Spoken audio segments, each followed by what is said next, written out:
In the 1960s, Truro was a town that was facing up to huge changes. There were groups of people who wanted change. There were people who wanted to move into more modern houses, who wanted to get rid of outside toilets and have running water and so on. And there were people who wanted to modernise the economy, modernise the buildings.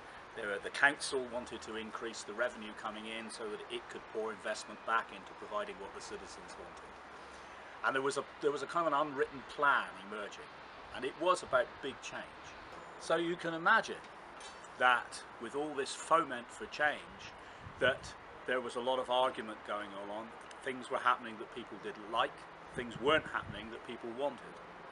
And amongst the people in Truro pushing for change, there was a growing body of young architects and surveyors and so on, professionals who felt that there was a need to broker a discussion between those who wanted change and those who were resisting change, between the council and the community and so on.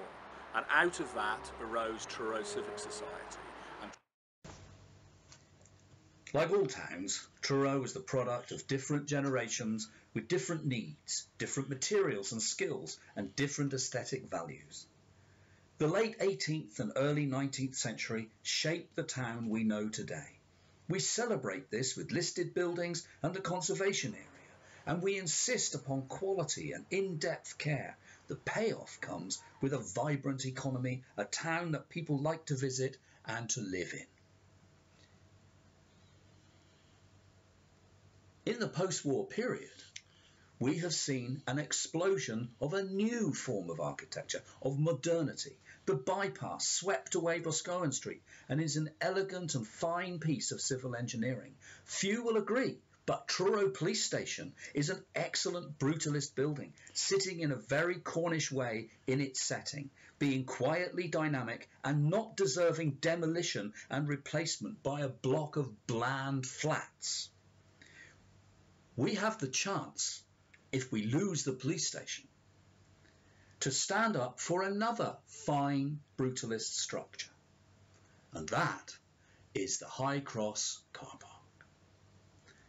It is at risk if the Carrick Council site is developed.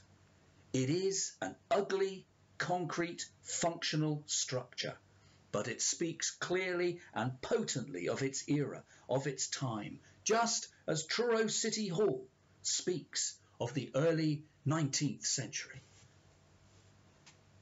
I believe that there is a case for advocating for the retention of some examples of modern architecture, of brutalism.